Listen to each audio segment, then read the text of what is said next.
A public outcry against all animal testing. A wave has started in Europe, and it's loud and clear, and it could spread all over the world. That's next on the PETA Podcast.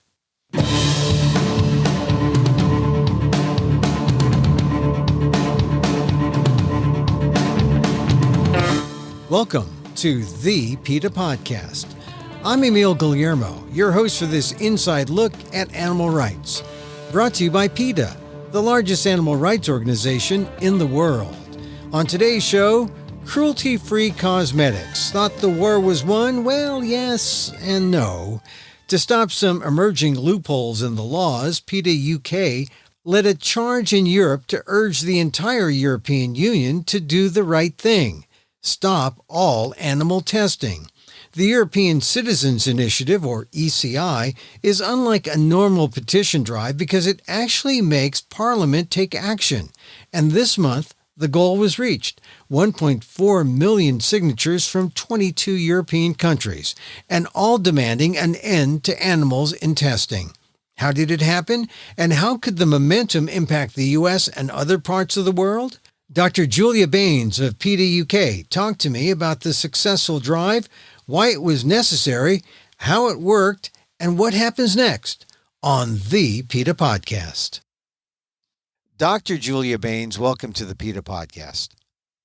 Thank you very much. It's good to be with you again. So since we last talked about testing on animals for cosmetics in the European Union, you've made some really good progress. You've gotten 1.4 million European Union residents to agree that these tests and all tests on animals should not be allowed. So tell us what happened. 1.4 million EU residents are all agreeing to this. How did it happen? Yeah, essentially it was 365 days, 7 countries, and it was 1,413,383 signatures, Wow. Which is immense. And it just shows the pan-European-wide support there is for voting for a world in which animals don't suffer in laboratories. And you got these signatures, they came in, people were canvassing, or did they had organizations get their members to fill out? How did you do it? I mean, 1.4 million sounds pretty daunting. It was a huge task, and we couldn't have done it alone. So it was PETA entities worldwide were a part of this campaign, and PETA launched it with the help of other animal protection organisations. Over 100 animal protection organisations were involved in this campaign, and then key beauty brands as well. So we had Dove, who are well known in Europe, and also the Body Shop were also involved in launching the campaign. And it was a campaign that involved the support of over 100 celebrities. We had powerful videos from the likes of well-known actors across Europe, influencers who you could see reacting incredibly emotionally and also with anger to watching videos of animals being used in laboratories. So we had these powerful videos, these reaction videos. We also had musicians such as Paul McCartney, who lent his voice and support to the campaign to say what citizens needed to do. Sir Paul? Yep, Sir Paul was on the bill. We also had well-known Finnish rock band Lordi. They were also involved and lent their name to a statement as well and put out their words in support of the campaign. We had Italian actors, actresses, supermodels, and then influencers as well across social media that really did lend their support. We had well-known journalists in France, Hugo Clement, who's a well-known journalist there, also put out his support as well across social media for the campaign. So it was a campaign of many voices. So you say all these organizations contributed, getting signatures, and then the celebrities. I guess we cannot underscore the power of celebrity to bring people together on these issues.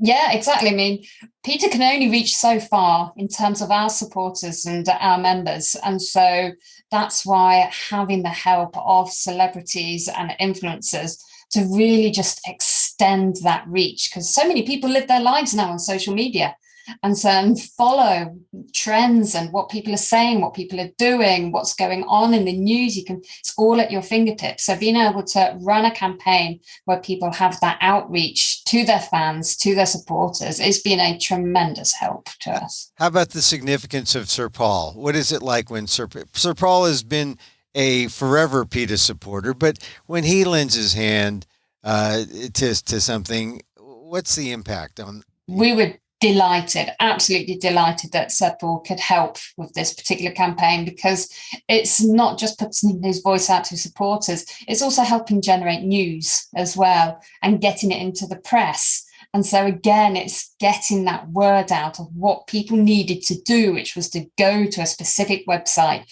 and enter their details to support this particular campaign. So yeah, we were incredibly grateful to him and to everyone that was involved. So this all, of course, grew out of the requirements for tests on animals for cosmetic products, which was actually banned in the EU. Now, remind our listeners how this came about, because we talked about a year ago when you said, "Oh, I've got to get 1 million signatures.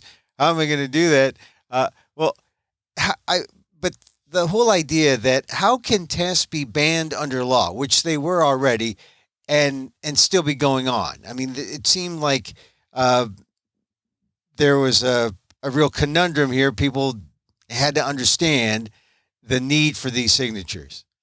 Yeah, it really was a problem. It was a problem that we'd been tackling a long time behind the scenes at PETA, where we understood that there was this cosmetics animal testing ban, and which we've had for a number of years now, and that was supposed to stop any more tests on animals for any cosmetic products or the ingredients that are used in cosmetics. And yet, under a different regulation, a chemicals regulation, we had the chemicals authorities, the European Chemicals Agency, saying, well, regardless of that ban, we still need to be able to test to make sure that a chemical is safe for the purpose of the chemicals regulation. So you have a ban on one hand saying you can't ban for the purpose of a cosmetics regulation, but you can still do a test for the purpose of a chemicals regulation. So it really was this interplay between these two different regulations. But what's a ban if it doesn't stop anything? And that was our problem, that a ban should mean it doesn't happen. It doesn't matter what the purpose is for the testing, doesn't matter what the regulatory requirement is. You should only be using non-animal methods to assess the safety of cosmetics ingredients. Now, that's pretty complicated, although you've broken it down very simply. Clearly, the people signed the petition, but was it hard to get that message out to people, to get them to understand? We had to put together the European Citizens Initiative very carefully, because it is a complicated message. But because of everything that was going on in Europe, we're not just having this problem with cosmetics ingredients that are still being tested on animals. We'll also have a chemicals regulation, which is probably the largest animal testing program of its kind in the world in terms of the volume of tests that it requires to be conducted using animals. And so we had these two factors. But as well as that, we know animals are used in all kinds of different types of tests outside of what is required by law. Outside of cosmetics and chemicals, you have animals being used for all kinds of purposes. So we created this campaign to say no more cosmetics ingredients, no new tests for chemicals regulations, but actually let's go that full step and let's have a plan put in place to make sure there is no animal testing whatsoever anymore. And so it really was following this story, and that is what we could campaign on. So we had a cosmetics angle, we had a chemicals angle, and then we had a world in which people could just vote for no animal tests. Let's have a plan. And it really brought people out, made people want to sign the petition, and it worked. So now, what kind of tests are we talking about precisely, and what can be done to make sure these products are safe for humans? If you ban testing on animals, what kind of tests are there? What are the alternatives that make better sense? So tell me about the tests. Yes, so some of the tests that are being required by the chemicals authorities for cosmetics ingredients are what we call toxicity tests. And these tests often require a pregnant animal to be force-fed a cosmetic ingredient throughout her pregnancy. And that dosing can then continue after her young are born, and her young can even go through that same process in that they will be dosed that same ingredient once they reach weaning stage, and they will then be bred and their offspring will then be checked to see what potential effects this chemical has had on them and their fertility throughout their lifetime.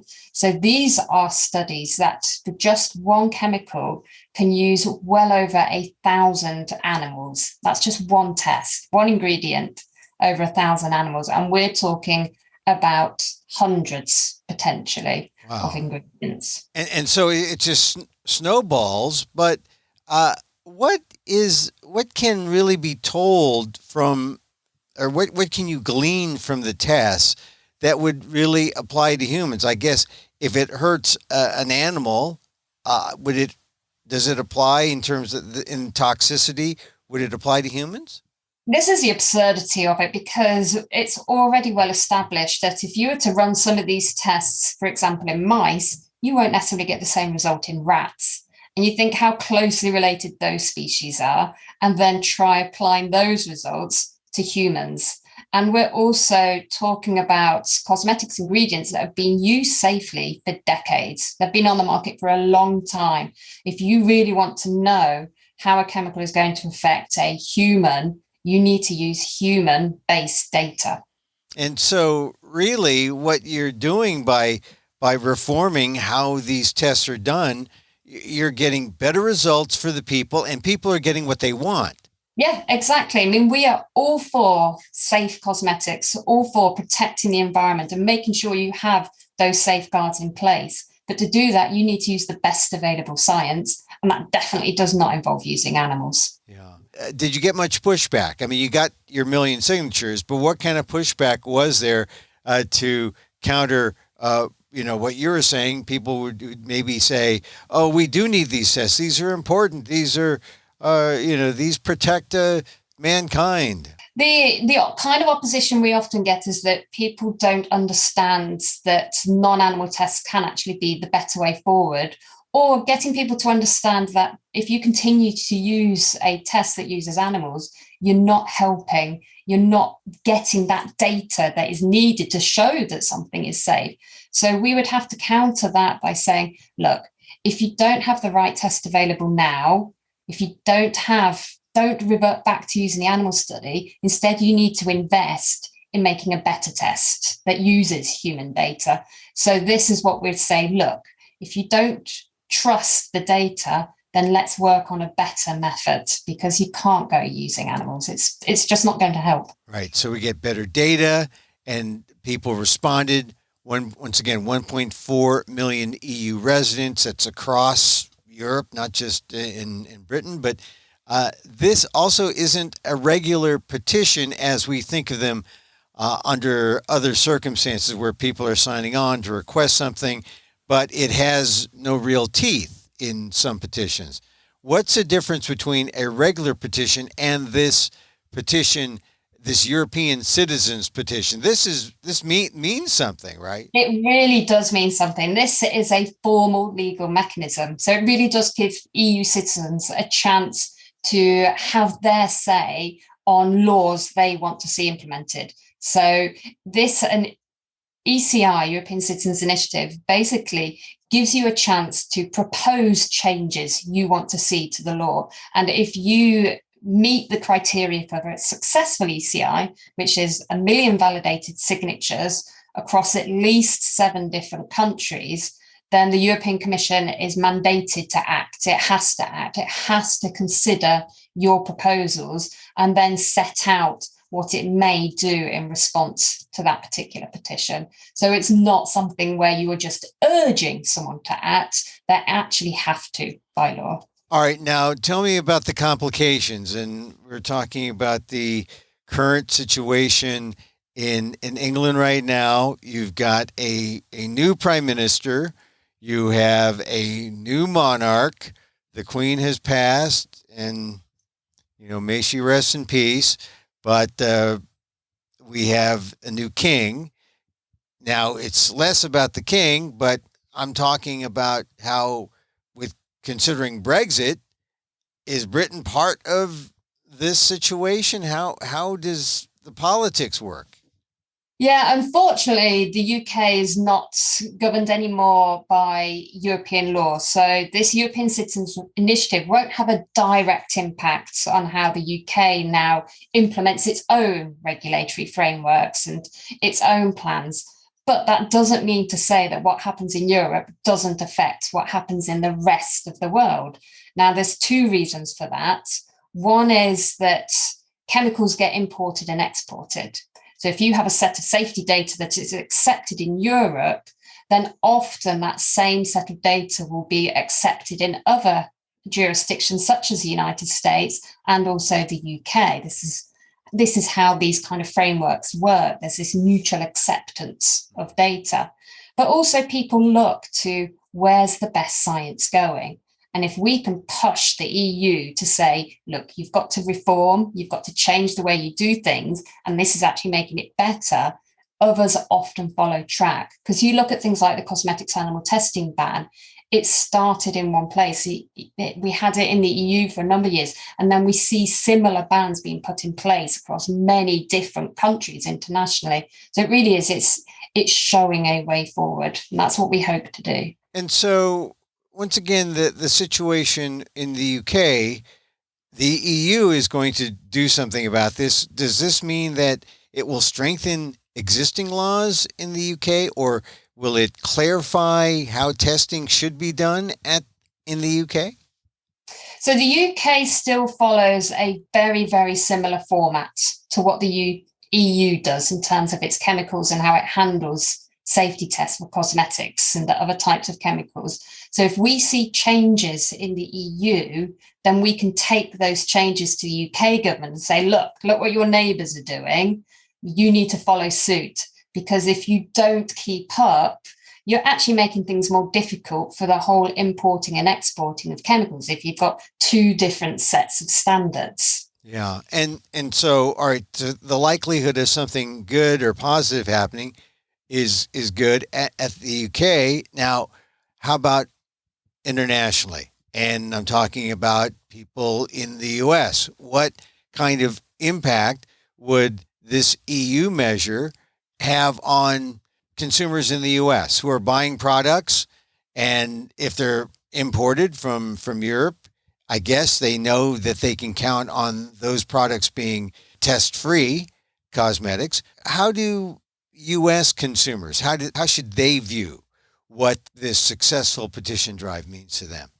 It's another wonderful example where you can say, look at these advancements that have been made in one area, and we can copy and do the same over in the US. Because it's often what happens, it's taking these developments and this progress that you see and model to say, look, it can be done. But here, the EU are already doing it. They're putting these different frameworks in place. So let's replicate. So it's really showing them that what happens around one table, we can share best practice.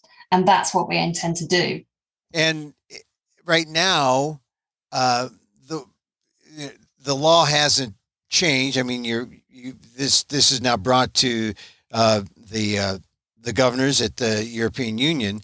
How assured can consumers be right now about the cosmetics they buy?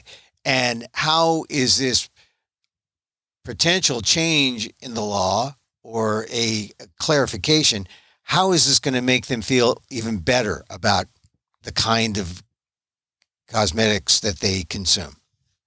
Yeah, I mean, right now, there is only one way in which to ensure you are shopping with a guilt-free conscience, and that you're buying cruelty-free products. And that really is to check PETA US's list of companies that either do or don't test on animals, because that is really the only way that you can be sure that you are buying from a company that is committed to saying they will not do any testing for any kind of legal or of a type of purpose in any jurisdiction around the world, and nor will they accept ingredients or use suppliers that have done that kind of testing. So using PETA US's list, its Beauty Without Bunnies program, and checking their database really is the only way consumers can know now how to shop cruelty-free. But what we have to be careful about in the future is that what happens in the EU and the changes we might see with the cosmetics testing ban, it only affects tests that are happening for EU regulatory purposes.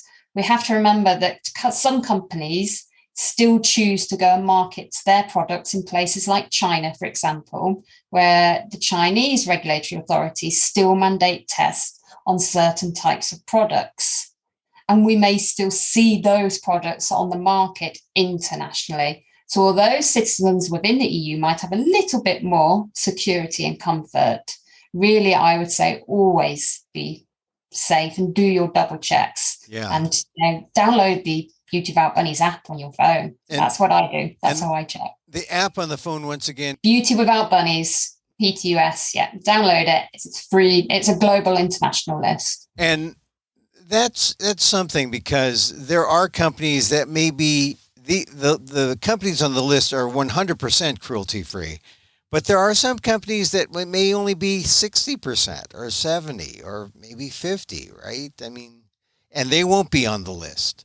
Exactly. Yeah. If they are doing any kinds of testing or involved or paying for any kinds of testing for any kinds of purpose, they cannot make it onto the list of companies that don't test on animals. So yeah, it really is. Yeah. So that Beauty Without Bunnies list on the PETA app really is kind of the gold standard. If you want to see, as far as, I mean, these companies are 100% absolutely test free. Okay.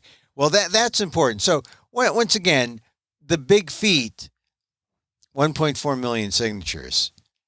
Has it ever happened before? You know what? This is the second time there's been a European Citizens Initiative on the topic of animal experimentation. Never before in history has there been two ECIs on that topic. But what is even more precedent-setting and record-breaking is that for a successful ECI, you have to collect a minimum threshold of signatures across 7 countries. We didn't just get 7 countries. We didn't get 10 countries. We didn't get 20 countries. We got 22 countries. Wow. Where we met that minimum threshold. And no ECI ever has got that many countries. So it really just shows the strength of European support. 22 countries. Who was the biggest? France was top of the list. France followed by Germany. Yeah, they were our 2 powerhouses for generating signatures. So real massive credit. Really has to be a big shout out to PETA France and PETA Germany that really led the charge there in getting support. Okay. Well, this is really inspiring. I thank you for taking your time in the UK, telling us about this wonderful feat of getting 1.4 million signatures. What's the next step now that goes to the politicians get into the act, right? Yeah, because it's a formal mechanism, there's certain processes and steps that we have to go through. So first we have to send off all of these signatures to be checked. So they need to check that the people who signed them only signed once, that there's no duplicates, and that they really are who they say they are. So names and addresses will all be checked. Once those checks are done, and this will take a number of months to be done, then we can submit what we call the validated, those check signatures, to the Commission. And this is what will really start the clock ticking, because within 1 month of submitting those verified signatures, we'll be invited to a meeting with the Commission to discuss what it is we want out of our Citizens Initiative. It will also go to European Parliament for debate in their plenary session, and there'll be possibly also the opportunity for the European Parliament to vote for their say on what happens next. And then eventually, then the European Commission, in a number of months' time, will have to then write a report, a written response to say exactly what it plans to do and its justification, setting everything out. So we are expecting maybe around about summer to September, perhaps next year, is when we will eventually get over all of these processes and we'll really see the true outcomes. So there's still a lot of work to be done over the coming months. But it's clear it's hard to ignore 1.4 million signatures. Exactly. And we, considering this is the second time an ECI has come to the Commission on animal experimentation, they can't ignore those voices. It really does show the power of support, which is so incredibly influential and important. This is what people want to happen in Europe.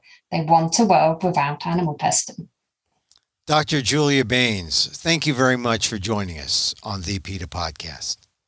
Thanks very much.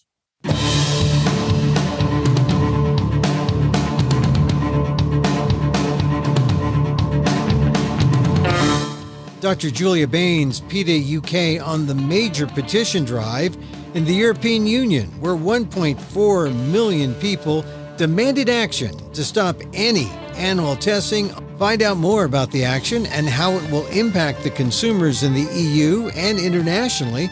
Go to PETA.org. And to get a list of cruelty-free cosmetics, download the Beauty Without Bunnies app from PETA US.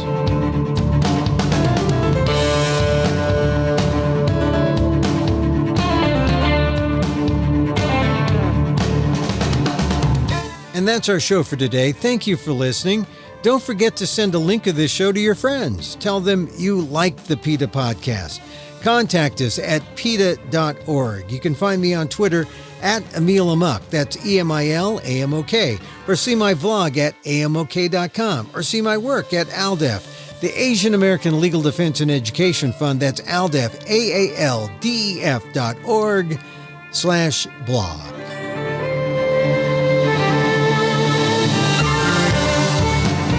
Once again, thank you for listening. Check out all our episodes on your favorite podcast app or on Apple Podcasts, where you can subscribe to, as well as rate and review the show. It helps get the word out about the issues you care about. Our music is provided by Carbonworks. Check them out on YouTube. And join us again next time for more insight into animal rights and the right for a cruelty-free world on the PETA Podcast. I'm Emil Guillermo.